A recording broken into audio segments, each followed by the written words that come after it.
What is going on, everybody? Welcome back to the channel. Aftersound here, bringing you Splinterlands content every single day. We also stream right here in this channel every Tuesday, Thursday, and Sunday morning, so come by and say hello. This video is also brought to you by two things. Since we don't do any sponsorships here on the channel, I'll show them out real quick.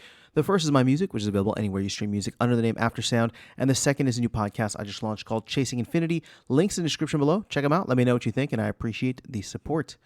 Okay, guys, let's talk about hardcore mode and specifically the summoner situation, because at the end of the day, it doesn't really matter how many cards are out there because there is a limiting factor to the amount of battles that can be played, and that is summoners, right? Even if there was like a million different units out there, or sorry, a billion different units out there, if we didn't have enough summoners to actually put them into the mix, they will never get into the game, right? And this is important because of the fact that whenever there is a battle outside of a draw, you will have a summoner who wins and a summoner who loses, meaning that we start at a very high number, and then every time there's a battle, you kind of reduce it in half, right? Every time these summoners go at it, you're going down a summoner. So what I wanted to do is actually get some numbers behind this as we take a look forward at what hardcore mode might entail.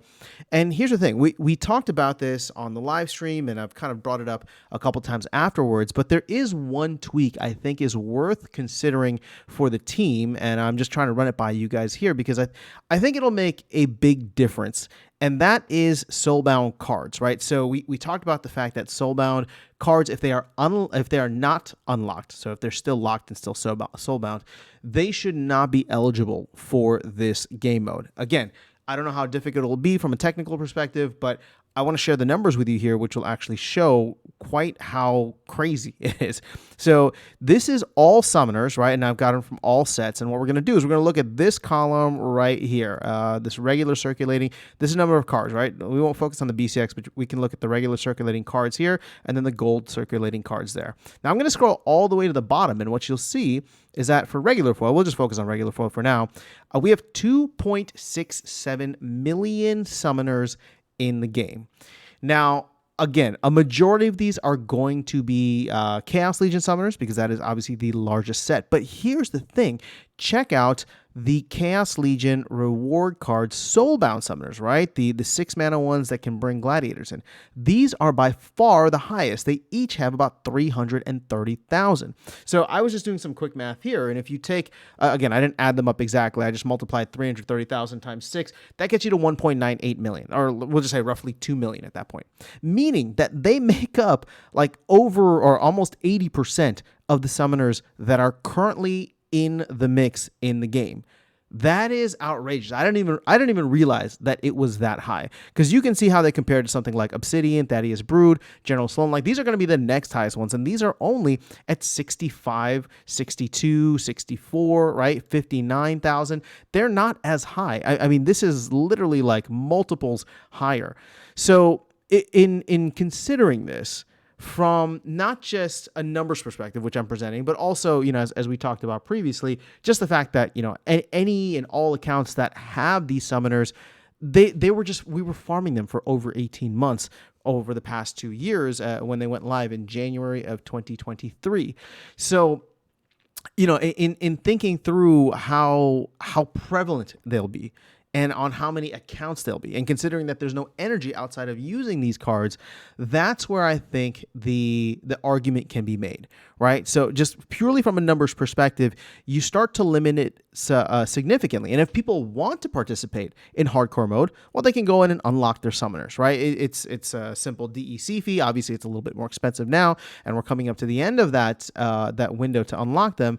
But I believe that you would quell a lot of the folks who are, worried about bot farms or just exploitation. So that would be my main suggestion with this, right? We talked about several different things. I might still do a video talking through this in more detail, as well as some of the other ideas that I have. But if there was one tweak to consider, just looking at the pure raw numbers, this would make the most sense. Again, some of these are unlocked, but not a significant amount. I mean, we could actually probably even go and see. Let's take a look real quick, and then we can close out the video. Let me go to market, and we'll take a look at the Chaos Legion Soulbound summoners. So Chaos Legion, let's go to reward 2 and summoners. So something like Eternal Broom, right? So here's a perfect one. And let me just do all levels. And you'll see at the top, all right, so circulation, 330,000, but only 1,400 that are unbound. So again, I'm sure many of the others will be like that too. Let's see if there's something like this. Let's get rid of the max level. Oh, actually, that doesn't matter. Yeah, only 1,793 out of 330,000. So you can see just how wild this is, and I think it's worth considering. And the fact that the team is not going to rush this out by December. Hopefully, this is something that they can go through, maybe take some of this feedback and tweak it. Now, here's the thing: if they go forward with it, right? If they go forward with it and say, it's fair game, everything is playable, and everything, is going to be treated the same. This is the area in which I would hope that, and I don't know how we would be able to tell, but hopefully on their end, if they're able to see any kind of abuse and exploitation that's happening on this end, that is where I would focus my attention. Just because, they make up 80% of the summoner cards currently in the game. So again, if you've been watching the recent live streams, you'll be able to tell that I am actually very excited for hardcore mode. I think that it's going to be a game changer for this overall. But that doesn't mean it's going to be perfect out the bat. The team is admitting it is MVP, minimum viable product. So this would be one of the first areas that I would look at to ensure there isn't any exploitation. And maybe it's going to be one of those things where the team's going to say, let's not curtail it from the beginning. Let's throw it all out there. And after 2 seasons, after 4 seasons, we can go through and adjust it if these are getting exploited. But it's more so from a principle perspective, right? Like, if this new game mode, if the point of this new game mode is to use up all of these extra cards that people have, I will discriminate here. I think that NFTs should get the priority, and soulbound cards that are not unlocked, they're not really considered NFTs, right? They're cards. You can play with them and they're fun, right? And they add value and you get full rewards for them when you play any of the other game modes. But if hardcore mode is supposed to be that, if it's supposed to be rewarding those who have massive, massive collections of cards, well, yeah, I get it, right? A lot of cards that people collect end up being reward cards, and now we're in a pattern of getting soulbound reward cards. But this could be the thing, especially in the future, that pushes someone even like myself to unlock my cards, right? I'll unlock my soulbound reward cards because it's like, well, I want them to be eligible for all game modes. And I know people are going to look at that and get upset and be like, oh, they should be eligible, blah, blah, blah. Look, that's just not where things are at. This hardcore game mode is meant to be an economy fixer, a collection fixer, a card oversupply fixer. At least that's how I'm taking it.